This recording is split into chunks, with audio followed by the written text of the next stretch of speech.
Hello everyone, this is Anuja और आज का टॉपिक है भारत में सामाजिक एवं धार्मिक सुधार आंदोलन भाग 2।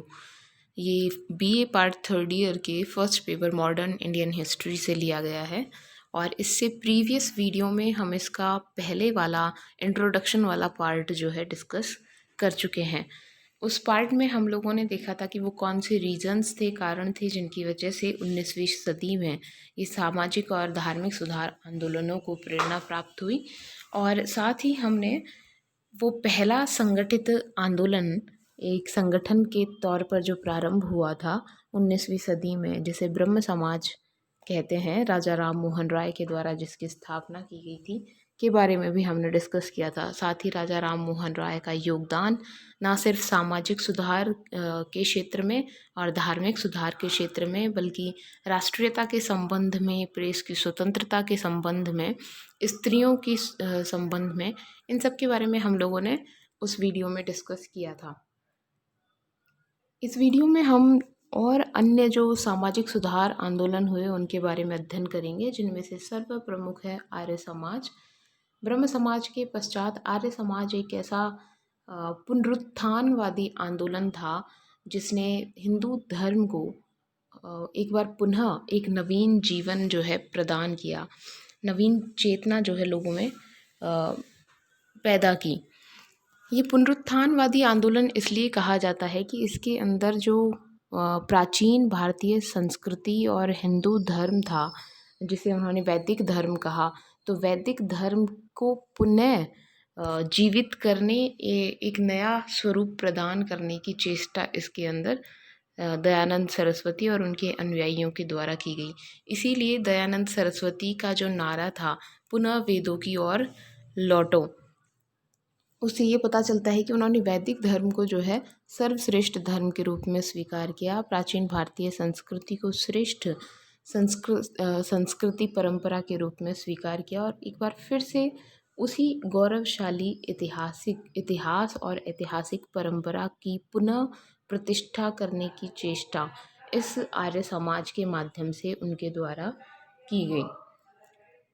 आर्य समाज का जन्म जो है पाश्चात्य सभ्यता की जो भारतीयों की मानसिकता पर प्रभाव पड़ रहा था, उसकी प्रतिक्रिया के फलस्वरूप उसके विरोध में इस आर्य समाज का जन्म दयानंद सरस्वती के द्वारा हुआ। दयानंद सरस्वती ने 1875 ईस्वी में बम्बई में इसकी स्थापना की। बाद में हालांकि लगभग 2 साल बाद 1877 ईस्वी में लाहौर में इसका मुख्य कार्यालय खोला गया और आने वाले समय में लाहौर जो है इसका मुख्य गतिविधि का केंद्र बना। दयानंद सरस्वती जो थे शुद्ध वैदिक परंपरा में विश्वास करते थे। वेदांतों और उपनिषदों से भी उन्होंने कुछ प्रेरणा प्राप्त की और आने वाले समय में जो पौराणिक हिंदू धर्म भारत में प्रचलित हो गया था उसकी उन्होंने कटु आलोचना की। उसके अंदर जो कुरीतियाँ आ गई थी, मूर्ति पूजा, बहुदेववाद, आडंबर विभिन्न, इन सब का उन्होंने विरोध किया और जो यज्ञों के आधार पर एक बहुत ही सरल और सादा वैदिक धर्म था, उसको उन्होंने पुनः भारतीयों के प्रमुख धर्म के रूप में उसकी स्थापना करने का प्रयास किया। आर्य समाज में भी जितनी भी सामाजिक और धार्मिक कुरीतियां हैं उन सभी का विरोध किया गया। यहाँ तक कि इसमें अंतरजातीय विवाह का समर्थन किया गया, बाल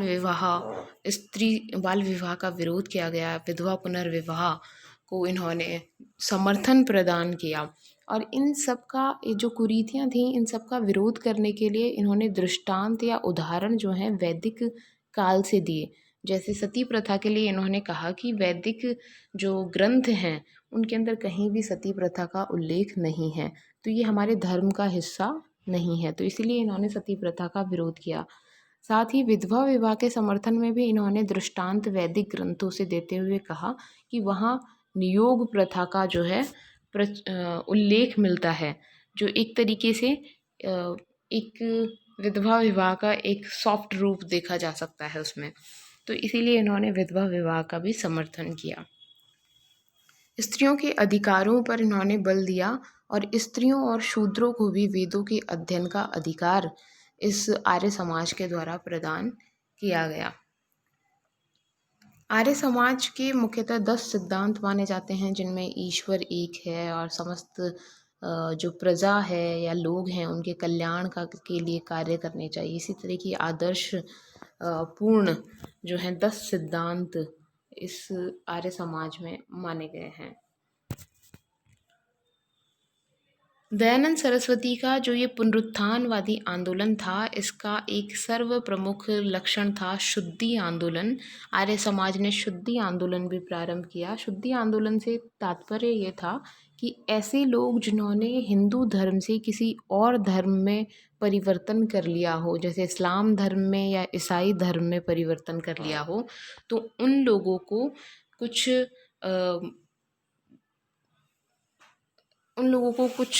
जैसे अग्नि से संबंधित कोई कृत्य करके और फिर वापस से उन्हें पुनः हिंदू धर्म में शामिल कर लिया जाता था। यानी कोई अनुष्ठान करके, अग्नि अनुष्ठान करके और उन्हें पुनः शुद्धिकरण कर दिया जाता था, ताकि वो वापस से हिंदू धर्म में शामिल हो जाएं। तो इन्होंने जो ईसाई मिशनरीज और इस्लाम का जो धर्म परिवर्तन करवाए जाते थे हिंदू धर्म से, कभी जबरन और कभी बहला फुसला करके, तो इन्होंने वापस से हिंदू धर्म में उनको लौटाने के लिए ये शुद्धि आंदोलन प्रारंभ किया। तो ऐसे लोग जो ऑलरेडी धर्म परिवर्तन कर चुके थे, वो वापस से हिंदू धर्म को स्वीकार कर सकते थे। तो एक तरीके से ये काफ़ी आक्रामक रवैया आर्य समाज के द्वारा अपनाया गया, और यही आक्रामक रवैया इन्हें अन्य जो सामाजिक और धार्मिक सुधार आंदोलन थे उनसे अलग करता है। दयानंद सरस्वती ने हिंदी में अपने जो है उपदेशों का प्रचार प्रसार किया। प्रारंभ में संस्कृत में करते थे, बाद में इनके जो गुरु थे विरजानंद उनकी और केशव चंद्र सेन, इनकी कहने के बाद में इन्होंने हिंदी में अपने जो विचार हैं उनका प्रचार प्रसार करना शुरू किया। इन्होंने सत्यार्थ प्रकाश नामक पुस्तक का लेखन किया, और राजनीतिक क्षेत्र में अगर इनका योगदान देखें तो इन्होंने एक बार फिर से भारतीयों में अपने राष्ट्र के प्रति एक नवीन चेतना जो है उसको जागृत करने में अपना योगदान दिया। तो राष्ट्रीय आंदोलन में इनका अप्रत्यक्ष योगदान देखा जा सकता है। साथ ही इन्होंने स्वराज्य की कल्पना की। इन्होंने कहा, अच्छे से अच्छा विदेशी राज्य भी स्वराज्य की तुलना नहीं कर सकता, यानी स्वराज्य बेहतर है अच्छे से अच्छे विदेशी राज्य की तुलना में भी। तो सबसे पहले इन्होंने स्वराज्य शब्द का प्रयोग किया और स्वभाषा के रूप में इन्होंने हिंदी को प्रोत्साहित किया।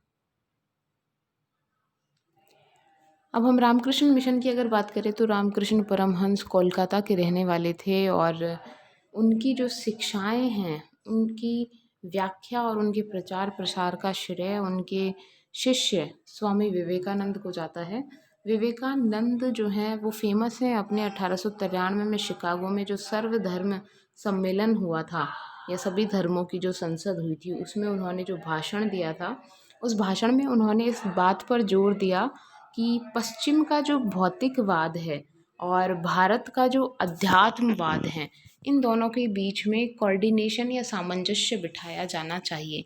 यानी एक बेहतर वातावरण तब पैदा हो सकता है जब इन दोनों पक्षों का मेल हो।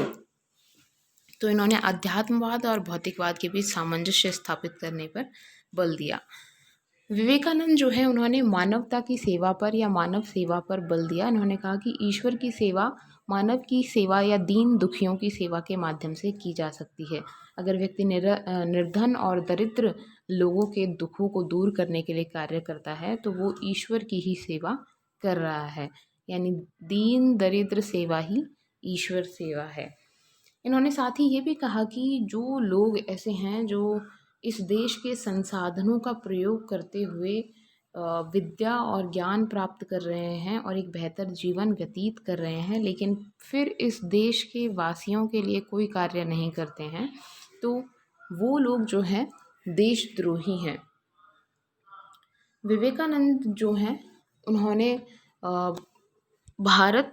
संपूर्ण भारत का दौरा किया, विभिन्न धर्मों का अध्ययन किया, और साथ ही विदेशों में जो है अपने भारतीय संस्कृति और हिंदू धर्म की जो गौरवशाली परंपरा थी उससे विदेशियों को परिचित करवाया। सन 1897 में रामकृष्ण मिशन की स्थापना वेलूर में की गई, इस मठ की स्थापना। और अगर रामकृष्ण मिशन के कार्य देखें तो इनका मुख्यतः कार्य जो है लोक सेवा, जन सेवा और समाज सुधार के क्षेत्र में इनके द्वारा कार्य किए गए।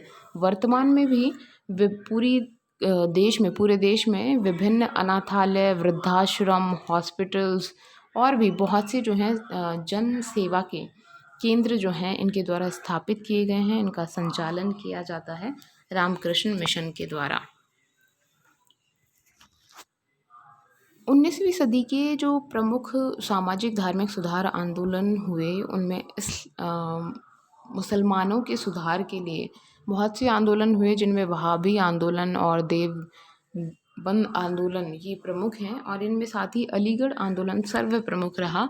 सर सैयद अहमद ख़ान को इसका श्रेय दिया जा सकता है।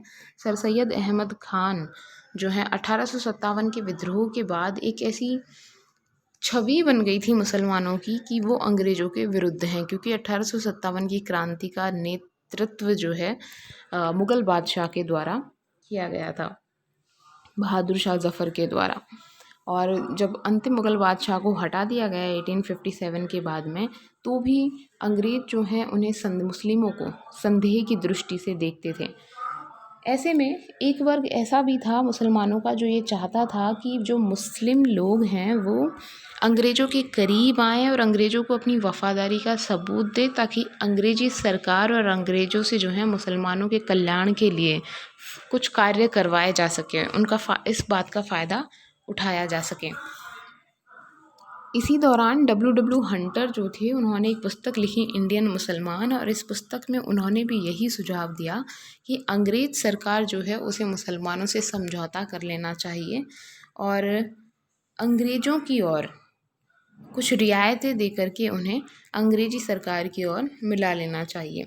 तो सर सैयद अहमद ख़ान जो हैं वो इस्लाम के जो पारंपरिक दृष्टिकोण थे उससे दूर हटकर मुसलमानों में सुधार लाना चाहते थे, आधुनिकतावाद से उन्हें परिचित करवाना चाहते थे, पाश्चात्य शिक्षा से उन्हें परिचित करवाना चाहते थे। और इसीलिए उन्होंने इस्लाम में जो परंपरागत सामाजिक कुरीतियाँ फैली हुई थी, जैसे पीर मुरीदी की प्रथा इत्यादि, उन सब का उन्होंने विरोध भी किया।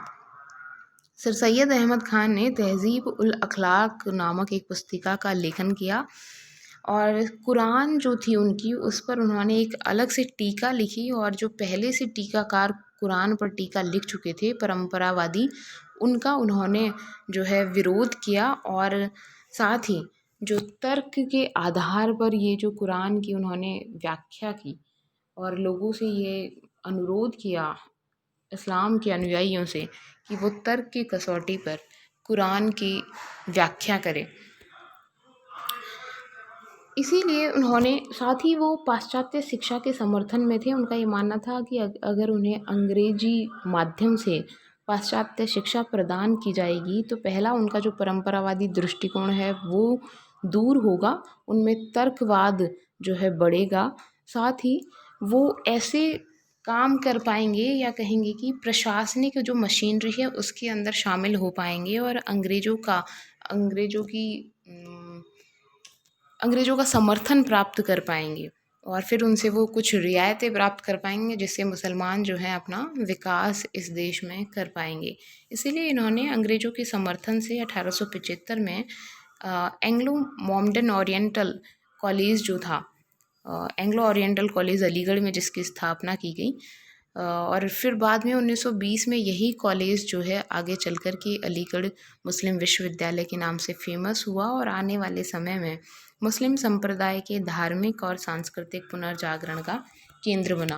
तो अलीगढ़ विश्वविद्यालय में और इस कॉलेज में दोनों में पाश्चात्य विषयों का अध्ययन करवाया जाता था, साथ ही अंग्रेजी भाषा में अध्ययन करवाया जाता था और जो परंपरागत इनका इस्लाम धर्म था उसका भी अध्ययन करवाया जाता था। यानी दोनों का साथ साथ अध्ययन इस विश्वविद्यालय और कॉलेज में करवाया गया था। इनके अतिरिक्त और भी बहुत से जो हैं 19वीं और 20वीं सदी में सामाजिक धार्मिक सुधार आंदोलन हुए, जैसे प्रार्थना समाज की स्थापना आत्माराम पांडुरंग के द्वारा और महादेव गोविंद रानाडे के द्वारा की गई 1866 लगभग महाराष्ट्र में।